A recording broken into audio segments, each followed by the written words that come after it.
Welcome to Surya tutorials. तो students, अपने last video में हम लोगों ने जो है एवरग्रीन के साइंस के सैम्पल पेपर के क्वेश्चन नंबर 1 से लेकर के क्वेश्चन नंबर 16 तक की सारे क्वेश्चंस को डिस्कस कर लिया था।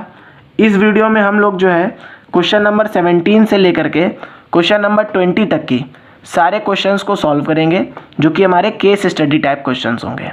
तो क्वेश्चन नंबर 17 में क्या दिया गया है कि हम लोगों को एक पैराग्राफ गिवन है और हम लोगों को सिर्फ 4 क्वेश्चंस को अटेम्प्ट करना है आउट ऑफ 5। तो पैराग्राफ में क्या है, मैं पढ़ दे रहा हूँ। The excretory system of human beings includes a pair of kidney, a pair of ureters, a urinary bladder and a urethra. The kidney in human beings are a part of excretory system containing filtering units called nephrons. These nephrons help in maintaining water and ionic balance in human body through a process called osmoregulation. फिर इसी तरीके से आप लोग जो है इस पूरे पैराग्राफ को पढ़ लीजिएगा। हम लोग जो है इस क्वेश्चंस को देखते हैं, ठीक है। तो यहाँ पे क्वेश्चन में क्या गिवन है, maintenance of proper amount of water and ionic balance in the body is called as. तो यहाँ पर जब आप लोग इसको सर्च करेंगे तो देखिए, these nephrons help in maintaining water and ionic balance in human body through a process called osmoregulation. तो क्या हो जाएगा फर्स्ट का answer, maintenance of proper amount of water and ionic balance in the body is called as, option A क्या हो जाएगा, that is osmo regulation. हम लोगों को गिवन भी है और ये इसका आंसर भी हो जाएगा। अब सेकेंड पार्ट में देखिए, choose the correct path of urine in our body. तो यहाँ पर हम लोगों को पहले से ही गिवन है।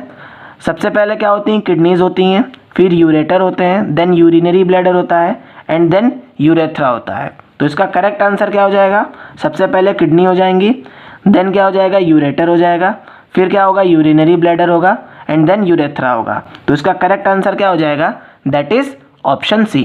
थर्ड क्वेश्चन में क्या बोल रहा है, the vessel which leads blood into Bowman's capsule is.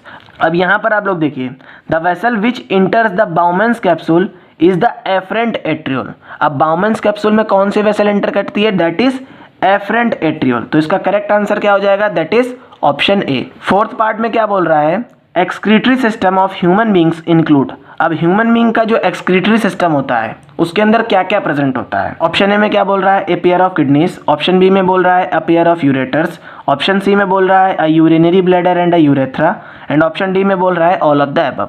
तो इसका करेक्ट आंसर क्या हो जाएगा, that is option D, all of the above. तो इस तरीके से हम लोगों ने 4 क्वेश्चंस को सॉल्व कर लिया। अब हम लोग लास्ट वाले क्वेश्चन को भी देख ले रहे हैं। तो the liquid which collects in the cavity of Bowman's capsule. तो बाउमेंस कैप्सूल की कैविटी में कौन सा लिक्विड कलेक्ट होता है, that is called the blood plasma minus blood protein. ठीक है, जब आप लोग हायर क्लास में पहुंचेंगे तो वहाँ पे आप लोग एक टर्म सुनेंगे, ग्लोमेरुलस फिल्ट्रेट। ठीक है, तो बेसिकली वहाँ पे ये होता है। तो ब्लड प्लाज्मा से अगर हम लोग ब्लड प्रोटीन्स को माइनस कर देते हैं, वही हमारा क्या होता है, बाउमेंस कैप्सूल में स्टोर होता है। क्वेश्चन नंबर 18 में क्या बोल रहा है, अगेन हम लोगों को 4 क्वेश्चंस को अटेम्प्ट करना है आउट ऑफ 5। यहाँ पर हम लोगों को एक पैराग्राफ गिवन है, हम लोग उसको थोड़ा सा पढ़ेंगे, फिर आप लोग इसको पूरा पढ़िएगा और फिर हम लोग क्वेश्चंस को सॉल्व करेंगे। तो electronic configuration of hydrogen resembles that of alkali metal. Like alkali metals, hydrogen combines with halogen, oxygen and sulfur to form compounds having similar formula as shown in the examples। तो यहाँ पर हम लोगों को example given है और ये हम लोगों को क्या बोल रहा है कि हाइड्रोजन जो है अल्कली मेटल्स की तरीके से बिहेव करता है, वो हेलोजेंस के साथ कंबाइन करता है, ऑक्सीजन के साथ कंबाइन करता है, सल्फर के साथ कंबाइन करता है। On the other hand, just like halogens, hydrogen also exist as a diatomic molecule. फिर पैराग्राफ में क्या बोल रहा है कि अगर हम लोग दूसरी तरफ से देखें तो जिस तरीके से जो है हेलोजेंस डायटोमिक मॉलिक्यूल की फॉर्म में एग्जिस्ट करते हैं, that is O2, N2, F2, Cl2, इस तरीके से एग्जिस्ट करते हैं, उसी तरीके से हाइड्रोजन भी H2 की फॉर्मेशन करता है। ठीक है, तो आप लोग इस पैराग्राफ को पढ़िएगा। ठीक, अब हम लोग क्वेश्चंस को टैकल करते हैं। तो फर्स्ट क्वेश्चन में क्या बोल रहा है, how hydrogen resembles that of alkali metals. Question में बोल रहा है किस तरीके से जो हाइड्रोजन है वो अल्कली मेटल्स की तरीके से रिजेंबल करता है। तो आप लोग जब फर्स्ट पैराग्राफ पढ़ेंगे तो आप लोग देखेंगे कि जिस तरीके से अल्कली मेटल्स जो हैं हेलोजन, ऑक्सीजन और सल्फर के साथ कंपाउंड्स बनाते हैं, उसी तरीके से हाइड्रोजन भी जो है हेलोजन, ऑक्सीजन और सल्फर के साथ मिलकर क्या बनाता है, कंपाउंड्स की फॉर्मेशन करता है और उनका सेम फार्मूला होता है। यहाँ पर आप लोग देखिए NaCl, HCl, H2O, Na2O, hydrogen sulphide, sodium sulphide. तो यहाँ पे ऑप्शन ए में क्या बोल रहा है, electronic configuration of hydrogen resembles that of alkali metal. बिल्कुल, अगर हम लोग हाइड्रोजन को देखें तो यहाँ पे क्या होता है, इसकी आउटर मोस्ट शेल में सिर्फ एक ही इलेक्ट्रॉन होता है।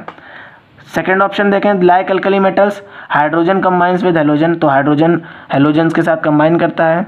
थर्ड पार्ट में क्या बोल रहा है, like alkali metals hydrogen combines with oxygen and sulphur. तो अगर हम लोग अल्कली मेटल्स को देखें तो हाइड्रोजन भी क्या करता है, ऑक्सीजन और सल्फर के साथ कंबाइन करता है, जो अभी हम लोगों ने ऊपर पढ़ा था।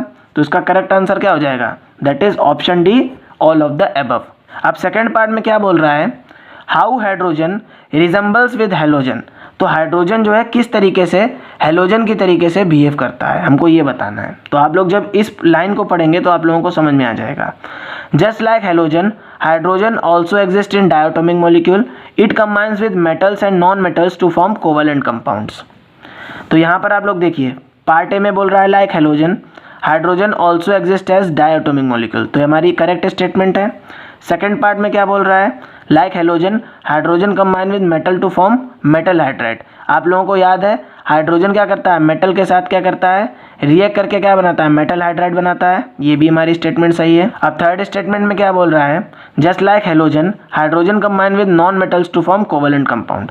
तो हाइड्रोजन क्या करता है, नॉन मेटल के साथ कंबाइन करके कोवेलेंट कंपाउंड बनाता है, जो कि अभी हम लोगों ने देखा। तो इसका करेक्ट आंसर क्या हो जाएगा, that is all of this.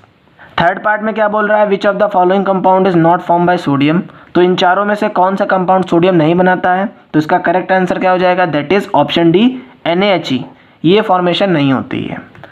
Fourth part में क्या बोल रहा है, which of the following is not form by hydrogen. अब इन चारों में से हाइड्रोजन किसके साथ जो है कंपाउंड की फॉर्मेशन नहीं करता है। तो यहाँ पे फिर आ जाएगा दैट इज HKr। ये क्या है, हमारी नोबल गैसेस हैं, क्रिप्टॉन और यहाँ पे क्या है, हीलियम। तो नोबल गैसेस के साथ हाइड्रोजन और सोडियम रिएक्ट नहीं करते हैं। पार्ट फिफ्थ में क्या बोल रहा है, what were the limitations of Mendeleev periodic table. अब मेंडलीव पीरियोडिक टेबल की लिमिटेशंस क्या थी। तो अगर हम लोग पैराग्राफ को देखें तो पैराग्राफ में अगर आप लोग यहाँ से लेकर के यहाँ तक की पढ़ेंगे तो सारी की सारी मेंडलीव की लिमिटेशंस जो हैं आप लोगों को इन्हीं पैराग्राफ्स में मिल जाएंगी। अब अगर हम लोग ऑप्शंस को देखें तो पार्ट ए में बोल रहा है no fix position can be given to the hydrogen in the periodic table. तो ये बिल्कुल सही बात है कि मेंडलीव की पीरियोडिक टेबल में हाइड्रोजन की फिक्स्ड पोजीशन नहीं थी। सेकेंड पॉइंट क्या आ जाएगा कि आइसोटोप्स की जो पोजीशन थी वो भी एक चैलेंजिंग पॉइंट था मेंडलीव पीरियोडिक टेबल में, तो ये भी करेक्ट ऑप्शन है। थर्ड ऑप्शन क्या है, since atomic mass do not increase in a regular manner. और जो मेंडलीव की पीरियोडिक टेबल थी उसमें कहीं कहीं पे क्या था कि जो मास का अरेंजमेंट था वो प्रॉपर नहीं था। तो ये सारी की सारी क्या थी, उनकी लिमिटेशंस थी। तो इसका करेक्ट आंसर क्या हो जाएगा, that is option D, all of this. अब हम लोग जो है क्वेश्चन नंबर 19 को देख लेते हैं। तो यहाँ पर भी हम लोगों को जो है पैराग्राफ गिवन है और हम लोगों को 5 क्वेश्चंस में से सिर्फ 4 क्वेश्चंस को अटेम्प्ट करना है। तो Riya wants to see the stars of the night sky, she knows that she need a telescope to see those distant stars, she find out that telescopes which are made of lens are called refracting telescopes and the one which are made up of mirrors are called reflecting telescopes। अब रिया क्या है, रिया जो है students stars को देखना चाहती है। तो उसके बेसिस पे उसने क्या देखा कि टेलीस्कोप जो है 2 टाइप के होते हैं। अब ऐसे टेलीस्कोप्स जिसमें जो हम लोग लेंस यूज़ करते हैं वो हमारे क्या कहलाते हैं, रिफ्रैक्टिंग टेलीस्कोप्स कहलाते हैं। और ऐसे टेलीस्कोप जिसमें हम लोग क्या करते हैं, मिरर्स का यूज़ करते हैं, वो हमारे रिफ्लेक्टिंग टेलीस्कोप्स कहलाते हैं।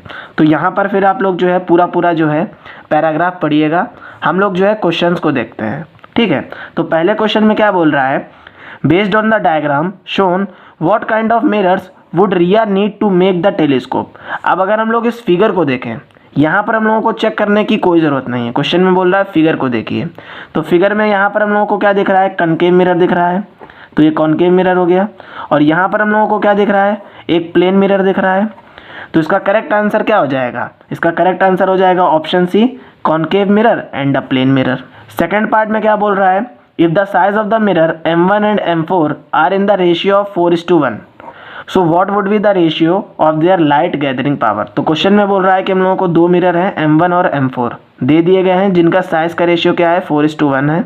हम लोगों को बताना है कि इनके लाइट गैदरिंग पावर का रेशियो क्या होगा। तो सबसे पहले हम लोग इस पैराग्राफ को देखेंगे।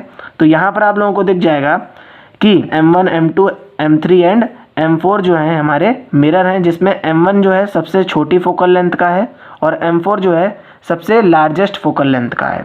फिर उन्होंने क्या बोला कि the size of the M4 is more than those of all the others where M1 is the smallest size. M4 जो है सबसे बड़ा है और M1 क्या है, सबसे छोटा है। साइज के बेसिस पे कि the light gathering power of the mirror depends upon the square of the size that is aperture.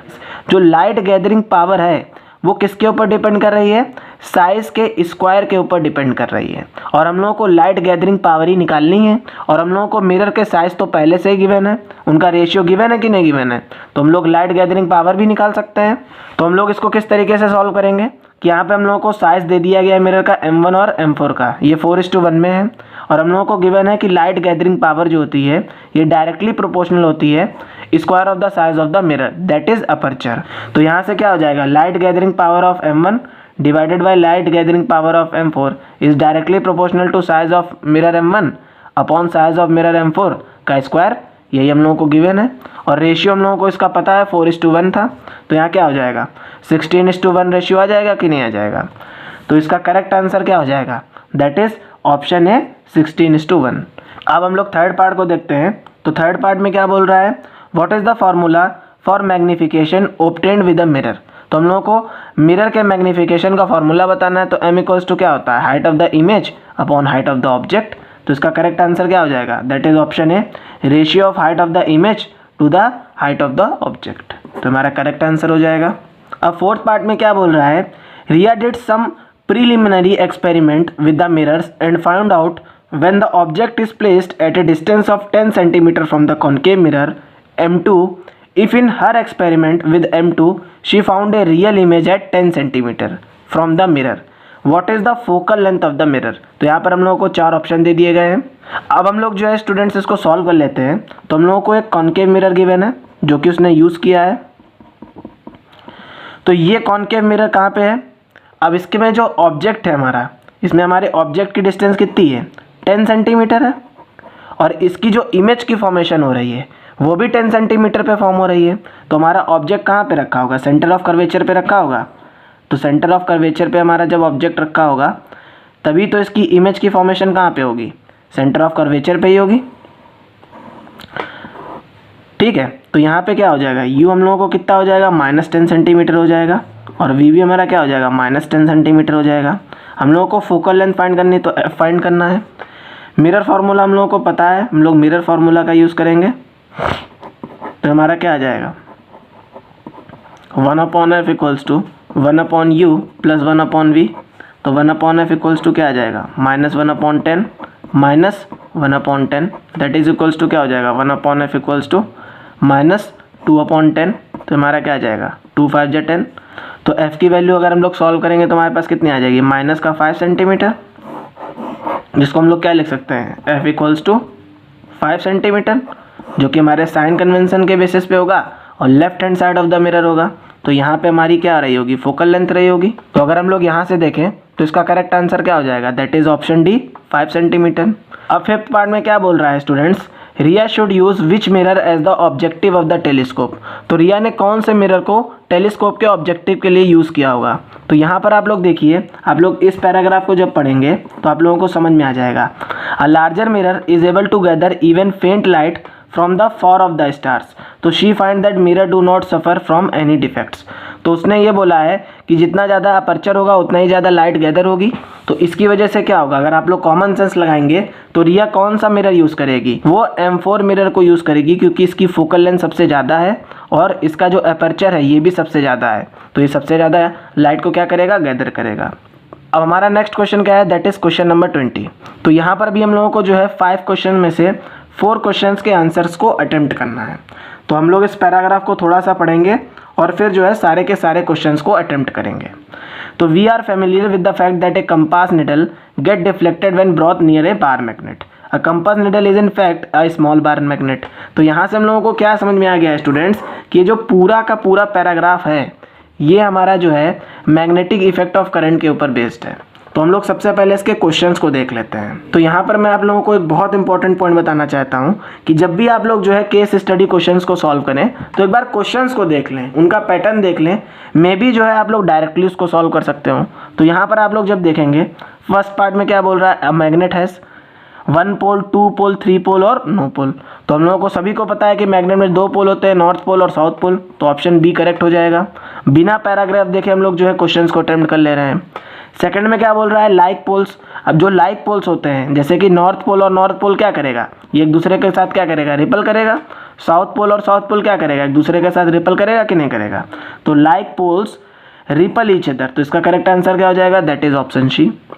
Third part में क्या बोल रहा है, magnetic field of a magnet is. अब जो भी मैग्नेटिक फील्ड होती है मैग्नेट की वो क्या होती है। पार्ट ए में बोल रहा है द डिस्टेंस बिटवीन इट्स पोल, जो इसके पोल्स की डिस्टेंस होती है वो होती है।